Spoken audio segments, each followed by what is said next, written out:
Hey, bestie. What's up, girl? We help people grow in their Christian lives, and through their growth, then they can better fulfill God's calling on their life. Right. When you come here, you're going to get it through a biblical lens. And not just ours. I like that we incorporate interviews by people living out the principles. Yeah, that's for sure. Here we go. Episode 182. I Am Rahab miniseries, chapter 11. We've talked about a lot so far. Like different seasons in life, having to wait, taking risks, sacrifices, identifying the proper way as a child of God. Yes, not going by negative labels others or you have put on yourself. We've covered a lot of ground in these episodes. I'm proud of us. Me too. And hey, if you're listening and you made it to chapter 11, which is called I Am Integrity, we're proud of you too. Good job. Yeah, way to go. I gotta say, I cringed kind of. Why? Because tell them why. I'm a 1, wing 2, and you're a 9, wing 1, so we both are touching ones. So anything that is integrity, it just, yeah. Follow the flippin' rules. There are rules for a reason. Oh. But this is, we love Autumn's talk style, so it freaking calls you out. It does. And different chapters call different people out, but since this one hits a little close to home, so we're like, whoa! If you hear a little extra fire in our voice, it's just because this matters a lot to us. This opening anecdote, she's at Target. Is it Target? I'm going to just pretend that's where she is. And she has water bottles on the bottom of the grocery cart. She's got 2 little kids at the time. She checks out her cart. The cashier checks out the cart. She gets all the way to her car and sees that, oh man, there's water bottles under here. I know they didn't scan it. She confirmed it with her receipt, and I was like, daggum. So, what do? Do you get in the car and leave with your 2 little kids? Do you leave the water bottles there? What do you do? She takes her cart back in, says like, hey, we gotta pay for these water bottles. And the person was like, wow, most people wouldn't have done that. And then in her head, she was like, I'm not supposed to be like most people. I want to be different than most people. Mm-hmm. So, that's a good gut check right there, too, for you. I heard a coach once say that he had heard, hey, every time you're with your kids, make sure you put your grocery cart back. Because one day, they're going to ask you why, and you're going to tell them because it's the right thing to do. Yes. And he was talking about how he put the grocery cart back up every single time in the rain, all this stuff. And it seemed like his kids never noticed. They'd come back and the kid's on the phone or whatever. And then he goes, one day, it was right next, it wasn't even like he had a hike to go put it away or it was storming. He just put it away. And his grown son, like high school, they're practically grown. They look like men, don't they? Yes. So said, why do you put the cart away? And he took a moment to be like, yes. For 16 years of waiting. He finally asked. And he said, because it's the right thing to do. And he said it just kind of blew his son's mind. Like, he, as the kid, is looking at it like, it's just a grocery cart. Yeah. Other people don't do it. But the fact that not only did he see his dad do it in the moment, but realizing his dad always did it, and then that speaking to his dad's character, hopefully he's doing lots of things right and not just the grocery carts, that, okay, I need to do the small things right, because that's the right thing to do. Well, and just like we talked about, like with talents or with whatever, you do the right thing no matter how small it is, because otherwise Satan gets a foothold, because that's his job. His job is trying to ruin your life. So if I can get you to cut a corner here or cut a corner there, then, oh, look, now here we are cutting corners in every pocket of life.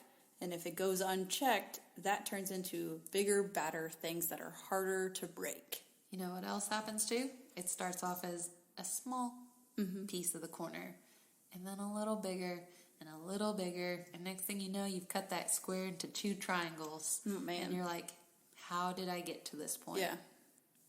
Dang. That's hard. So with integrity, so here are things that overflow from integrity. If you're like, integrity is doing the right thing all the time. Yes, but it's where honor comes from. Fairness, sincerity, truthfulness, trustworthiness. All of that ties back to integrity and your character, which should ultimately be reflecting God. And Autumn says, in a world so robbed of stability and hope, I want to be trustworthy. And I think having integrity and doing the right thing in the small areas, obviously the big ones too, but it helps build your character. I might not have a lot of interactions with the kids I coach, or even my children with putting the shopping cart away. I mess up plenty in front of my kids. Yeah. Why can't I capitalize on all those other little small moments to get them right? We talk a lot about deposits and withdrawals. Right? It doesn't exactly make up for things. I still need to apologize and have humility and demonstrate how to ask for forgiveness. But if I see those little easy wins for them to be someone they admire or look up to, or to demonstrate integrity or demonstrate what I want them to do, more is caught than taught, demonstrating all that, who wouldn't? It's kind of like, I don't know, what game is it where like you can go and you can get all the coins, or you can go this really hard way, get a big prize, but you also might die. It's like, give me the small coins. What kind of show game is the whole way? I don't know. I was thinking like Mario Kart. The original Mario Brothers. Yeah. Get away from the puka shell to get away from getting that flower power. Just now get you the got 5 Bowser coins. You gotta beat, Yeah. and all of a sudden it's hard to get the coins. Oh man. So I guess what you can ask yourself is, what do you want to be known for? And what's that kind of deeper, like if I had to describe Farron in 5 words, what would I use? And then how does that reflect the characteristics of God? Does it reflect the characteristics of God? That's something that obviously you do, Farron. You're just a shining light everywhere. But I mean, ask yourself, like, okay, if I'm going to, or ask your spouse, hey, when you think of me, what are like 5 attributes you really like about me? Well, the first word that came to mind, to be funny. That was mine too. Which is not an adjective, but a noun. We'll use it. Was Beyonce. Joy, but that's what? Yeah, I was going to say Beyonce, and then you said, is that a characteristic of God or something? And then I was like, no, that'd be an idol, Farron. I mean, I think God could rock some Beyonce vibes. Okay, we cannot skip this beat, because me and Jacob, this is our world philosophy. In 1 sentence, maybe 2. It says, ultimately, integrity goes back to 2 things in her mind, which is also me and Jacob's mind. Do what you say you're going to do, and be who you say you are. Yep. Which those go hand in hand, but one is like, again, your integrity, your values, your actions, and doing what you're going to say to do are like more task objectives. Yes, your follow through. Yes. And so I will tell you that neither of us are perfect on both of those things, but if we had to write out like our family values or beliefs, those 2 would be at the very top. Just to get a different perspective, and he wouldn't care if I shared this, but Jacob, has said these 2 very big for people he doesn't want to have to associate with, or hates talking to, or doesn't do business with. It comes down to really these 2 things. They can mess up. They might be a little expensive on things, but if they do what they're going to say they do, and they are truly who they say they are, they're not fake. They don't chameleon from one person to another in a different room or audience. They're not fake. They're who they are. Those are 2 things he considers for friendships and for doing business. Yeah. Because otherwise, if you're going to be fake for this person and this person and this other group, then do I really know who you are? Yeah. Right? That can be tough. And that's hard if you're in different seasons too, or like, it makes me think of an unhealthy 3 who chameleons, like you were saying. And what can we do to get, like, let's say that is our friend, and how do we get them to quit being a chameleon? So, and help them in that pocket, because everyone has their own vices, right? Like mine, I hold on to anger way too much, or as a 1. So as a 3, they would be masking, or as a 4, they would feel like they're alone and abandoned when they're not. So. And I know someone's thinking like, well, I can't act the way I do at Chili's on a Friday night, like I do in my boss's office, like those. But that's appropriate not really and appropriate. What we're saying. Yeah, we're talking about like your character core. I think there is got to be more confidence in your true identity and self, and that helps not be, so chameleon-y. I don't want to say fake, because I do know that different people are just trying to survive in different situations. True. Or you go back to your home for Thanksgiving and everyone falls into their childhood roles or whatever. Man, yeah. But from an integrity standpoint, if I don't get to see who you truly are, then it's hard to know who am I talking to, and then that's going to make me not as vulnerable or invest much energy because I don't know which person I'm getting today, and so that can be a thing. But I also recognize that people are just also at different points trying to survive. That's true, or even in different like walks of their spiritual growth as well, because we all go through mountains and valleys, and that's when you bring your team in, and your team can be like, hey, and by team I mean your wise counsel and community, like, hey, yo, you haven't been acting yourself lately, in a way that makes sense to that person. I like this quote: our level of integrity is, in essence, the barometer of our walk with God. Oy, ouchie. So there might be seasons where you think you're hot to trot, and then all of a sudden, like, oh, wait a minute, I compromised there, my integrity. And that's a hard thing, because then you have to rebuild the trust back, or you have to forgive yourself of that and move forward. So be thinking about that. Like it's the barometer of how you are with God, because the more you're into the Bible, praying, the more you're going to want to be like Him. Therefore, you're going to have more integrity there. Mm-hmm.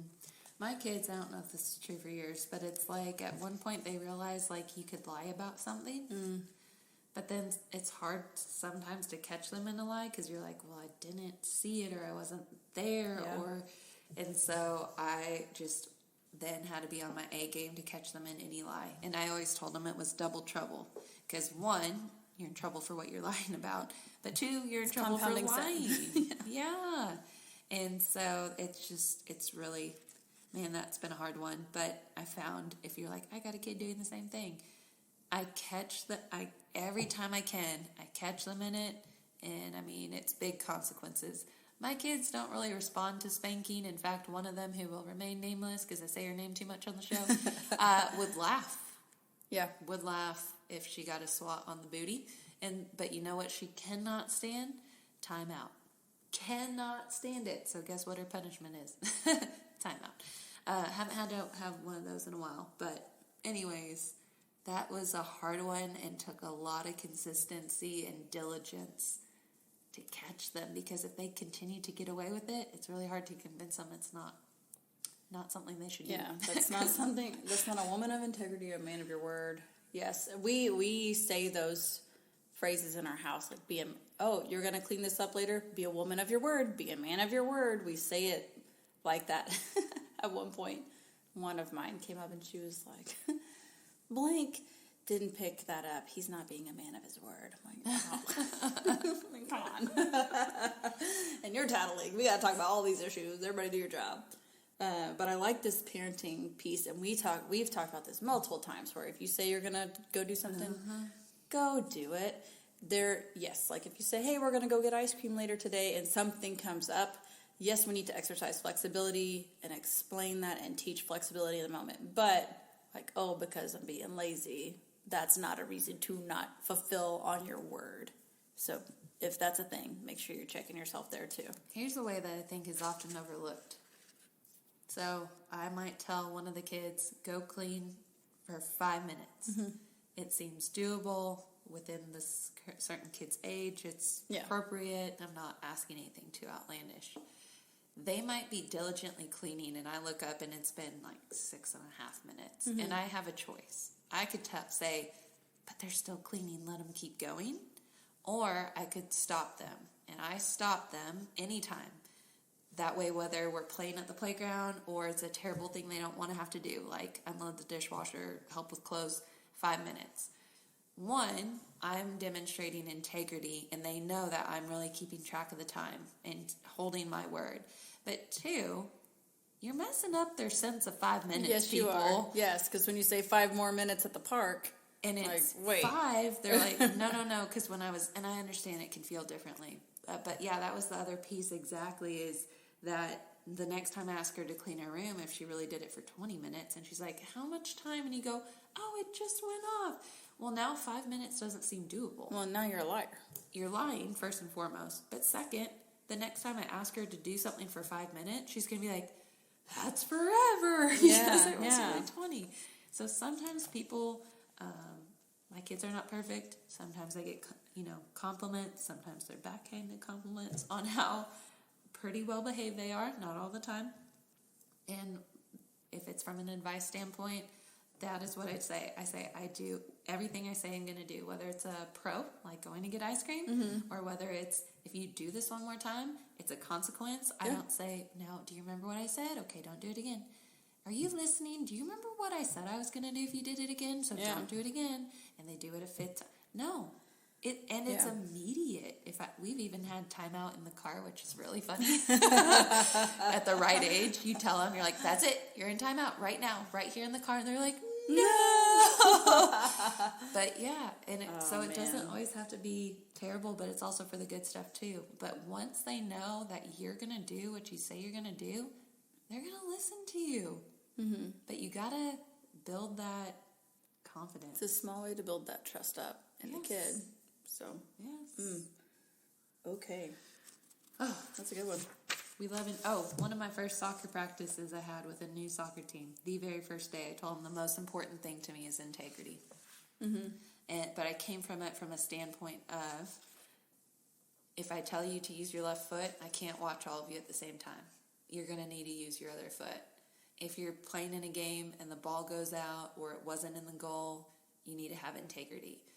Because I tell them, I just say, I teach players that have integrity. And if you don't have it, then this isn't the team for you. This isn't the team for you.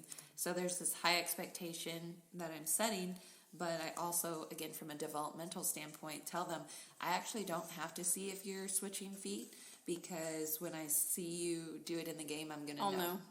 Yep. But you need to have the integrity at practices, because that is going to, in return, produce results, which I think is the theme of this chapter and even the examples we've gotten. By having integrity as a parent, I'm hopefully, I love this word, no I don't, rearing really good kids. By having integrity and demonstrating it myself, I'm building that rapport with the people in my life, whether in a leadership or co-working position or in the household. Well, go ahead. No.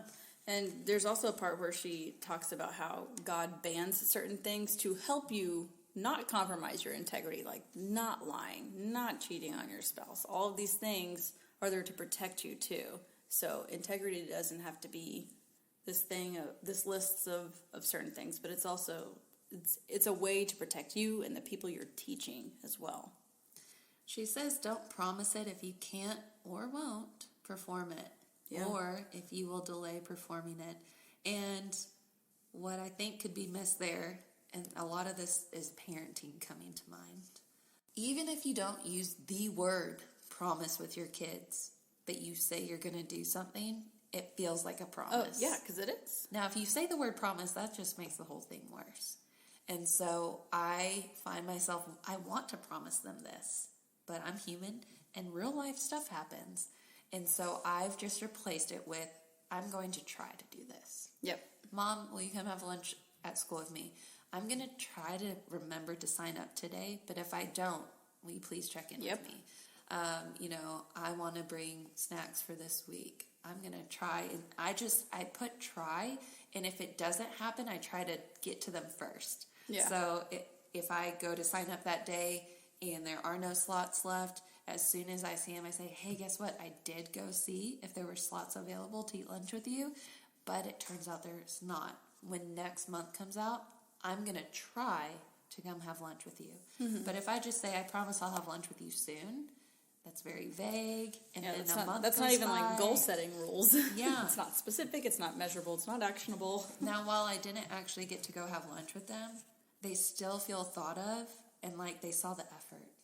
And so while it wasn't the same as getting Chick-fil-A for lunch at school and having your mom and getting to sit at the special table, I've noticed in my experience it still conveys that I care. The effort is there. Mm-hmm. Mm-hmm. And that I remembered, and I'm not hoping they forget. Yeah. Right?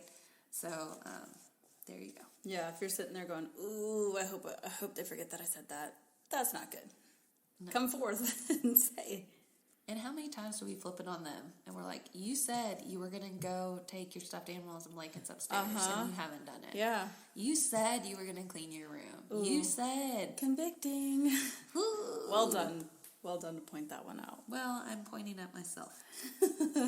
So let's circle this back as we wrap up the chapter to what about us? So not only us as leaders to those either in family or at work or wherever you are in life, but what about in our relationship with God? And so Autumn has quoted James 1 verses 21 through 25. And the part that stuck out to me, it says, "But prove yourselves doers of the word, not merely hearers of the word." So again, integrity. If God has asked you to do something, you should do it. Yeah. If you've told God, I'm going to work on this sin issue, I'm going to get better in this part of my spiritual relationship with you or the sanctification process, if you've said that to God, follow through. Mm-hmm. Follow through. And she ends, or the scripture wraps up with, "This man will be blessed in what he does." So kind of like it's reminded me of the sacrifice chapter. Yeah, the faith and the works. Yes. And it sounds like you're losing something, but you're only going to gain. Right. You're only losing the energy and effort. It's worth it. It's worth the sacrifice. It is. Okay, that wraps up episode 182 of the I Am Rahab miniseries, chapter 11. We only have 2 more chapters left in this book, and then interviews. Yes. Hooray! Bye. We're really good at segues.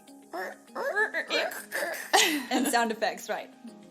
Yes, so that's the end of our episode, but if you find yourself wanting more, and who could blame you, Brooke, tell them where they can find us Monday through Friday. We have a lovely website. It's wittyandgritty.blog. You can go there. It has every mini-series ever we've done. What about the socials, Farron? Yes, we are on Instagram and Facebook primarily, but we do also have a Pinterest account, so be sure to follow us on your favorite social platform. Yeah. Oh, also, fun fact, we release episodes every Wednesday, so you can count on us. Be sure to subscribe. That way you don't have to go and find it every week. Yeah, it'll just automatically do the magic computery thingy. Thank you, technology. Go Thank you. technologies and Instagrams. Yes. All right, we'll catch you next week, guys. Bye. This episode is brought to you by 21 Kicks Journals, the journals you'll actually finish. Research shows that actively doing something for 21 days in a row will change your brain. Our uniquely designed 21-day journals will grow you on a deeper level, help you increase your odds of achieving your goals, and, not to mention, they're fun and beautifully designed. Head to the 21 Kicks Etsy shop today to explore your journaling options. We'll link it in the show notes.